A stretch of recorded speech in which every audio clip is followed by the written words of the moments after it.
menempuh kehidupan di Pondok Pesantren Modern Ikhlas. Ya, kok nyuri kelas? Ya Allah, Pondok Pesantren Modern Ikhlas. Assalamualaikum warahmatullahi wabarakatuh. Halo dan halo semuanya. Ahlan wa sahlan. Selamat datang di perbincangan para santri bersama saya Ilham Al-Hafiz sebagai host di acara Tal Santri.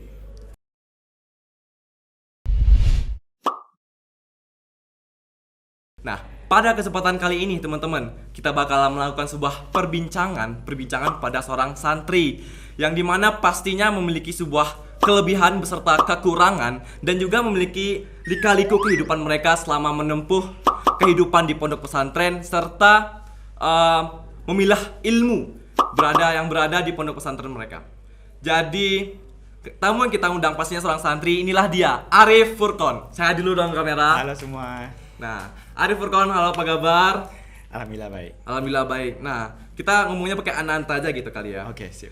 Nah, Arif, sebelum kita melanjutkan perbincangan nih untuk para penonton sekalian nantinya, bagaimana kalau perkenalkan diri Anta dulu pada para penonton?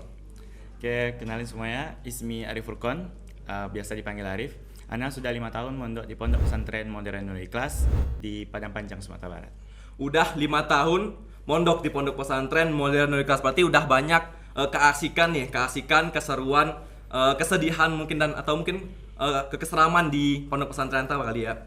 Nah, saya ingin tanya nih, awal sebelum Anta jadi santri itu kenapa sih, apa alasannya Anta bisa ingin untuk masuk ke pondok pesantren? Yang pertama itu karena orang tua Ana ya. Orang tua Ana pengennya Ana masuk pondok pesantren itu biar nggak terbawa sama pergaulan bebas di luar. Pergaulan yang agak rusak gitu ya? Yang agak rusak. Terus juga biar Ana bisa jadi diri yang lebih baik pastinya. Pastinya. Nah, terus nih, saya juga rincu nih terhadap satu hal. Yang dimana dari nama pondok pesantren Anta nih, Pondok Pesantren Modern Nurul Ikhlas. Nah, saya rincu di kata modernnya. Nah, apa sih perbedaan antara modern, pondok pesantren yang modern sama yang tradisional? Kalau menurut Dr. Syarifah di channel YouTube-nya, itu pesantren tradisional yang kita kenal juga sebagai pesantren salafiyah itu sudah ada sejak abad ke-17. Nah, sedangkan kalau untuk pesantren modern itu baru ada pada tahun 1926 awalnya. Nah, kalau di pesantren salafiyah sendiri, itu yang paling terkenal tuh kayak Kitab Kuning Kiai. Nah, Kitab Kuning ini sendiri yang berisi tafsir Al-Quran, yang identik sama Arab Gundul ya. Arab Gundul yang nggak ada harokatnya maksudnya. Yang tidak ada harokatnya. Sedangkan kalau di pesantren modern itu bisa jadi kita nemuin Kitab Kuning, bisa jadi juga enggak. Karena referensinya nggak dari sana aja. Berarti punya berbagai aliran di dalamnya gitu ya? Ya, bisa jadi kita nemuin yang Nadatul Ulama di dalam tuh, bisa juga yang Muhammadiyah. Ya, Muhammadiyah. Nah, terus nih, dalam segi peraturannya nih, apa bedanya peraturan di antara yang modern sama yang tradisional? Untuk zaman sekarang mungkin nggak terlalu berbeda lah ya antara peraturan yang ada di pesantren modern dengan yang tradisional. Karena mereka itu sekarang hukuman itu sudah ada solusinya di dalam hukuman tersebut. Misalnya nih kayak kita ngerokok. Kalau kita ngerokok itu mungkin hukumannya botak ya kan? Jadi tuyul ya? Ya, jadi tuyul. Nah, kalau misalnya kita botak itu orang tahu kalau kita botak. Nah, orang lain tahu kalau kita botak karena kita ngelanggar peraturan karena kita ngerokok. Akhirnya kita nggak mau lagi buat ngerokok dan juga kita dikira tuyul kan, apalagi pesantren kadang suka hilang duit. Nah, terus nih misalkan ya kita membawa smartphone nih ke pondok pesantren. Ada nggak sih pondok pesantren yang mengizinkan membawa HP? Ada nggak? Pesantren yang membolehkan membawa smartphone itu biasanya untuk program.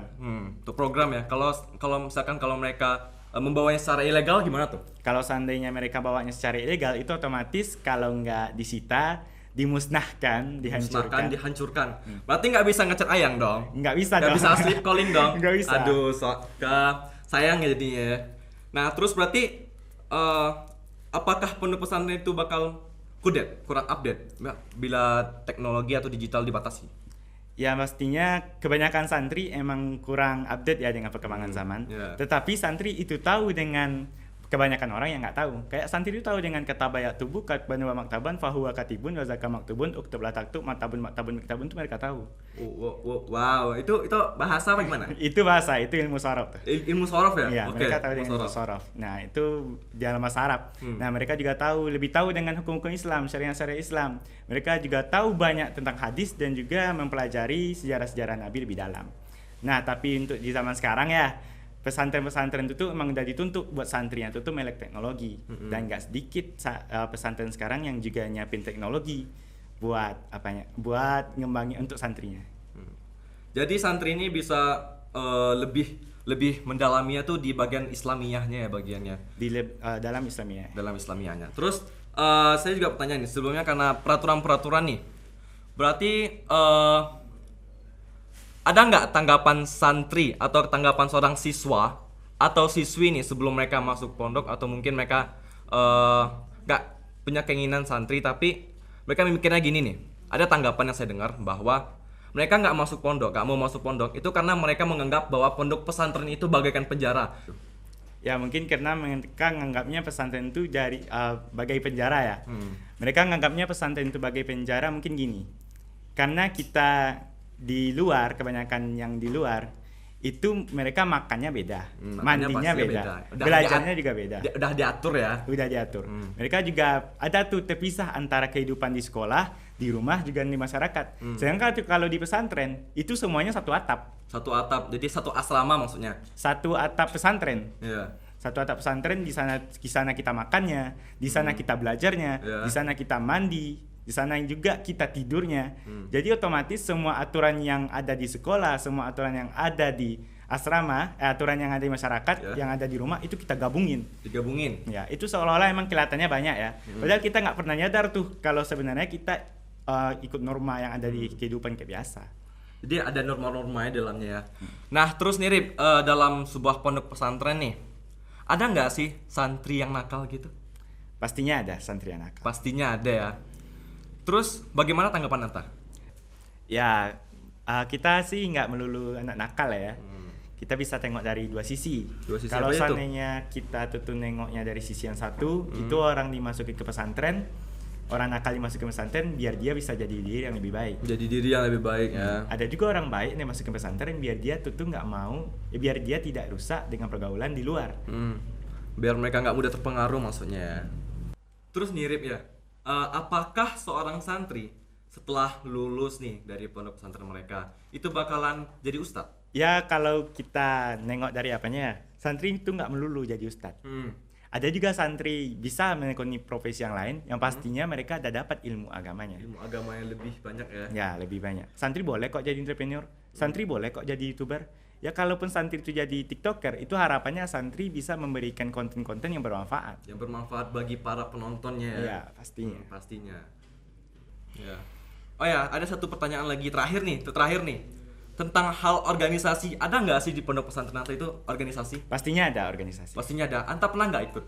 Ana pernah ikut organisasi pramuka juga, pernah ikut yang bagian ibadahnya juga, bahasa juga pernah ikut. Yang apanya juga ikut bagian yang pengajarannya. Pengajaran, pengkaderisasi ya. Jadi untuk para teman-teman sekalian, kalau jadi santri itu tergantung ya. Tergantung dan juga pastinya di awal kalian harus dengan nawa itu. Dengan niat diri kalian sendiri. Kalian mau jadi santri itu mau jadi apa sih sebenarnya? Apakah kalian mau jadi lebih baik? Silahkan. Kalau mau nakal itu tergantung kalian. Kalau mau melanggar, mau enggak itu tergantung kalian. Jadi cukup enjoy aja kalau sama kalian hidupi menempuh suatu ilmu menempuh kehidupan di pondok pesantren Modern Ikhlas. Ya, kok nyuri kelas? Ya Allah, pesantren Modern Ikhlas. Ada nggak pesan-pesan nih, pesan-pesan yang mau disampaikan kepada para penonton? Buat teman-teman di rumah, nggak usah khawatir kalau seandainya antum mau jadi santri, karena santri itu keren. Kita juga bisa dapatin ilmu yang lebih pastinya. Belum lagi kita tuh diatur keseharian kita. Belum tentu kan nanti kalau seandainya kita sekolah yang lain, kita belum tentu diatur kehidupan kita. Kita juga bisa jadi orang yang lebih disiplin pastinya, orang yang lebih tegar, orang yang lebih sabar. Baik, untuk teman-teman semua, mungkin cukup sekian ya. Saya sebagai host Ilham Al-Hafiz, Arif Furqan sebagai narasumber ingin mengucapkan terima kasih kepada para penonton. Ya, unzur makola wala tanzur mankola. lihatlah apa yang dikatakan dan jangan lihat siapa yang mengatakan. Baik teman-teman, see ya.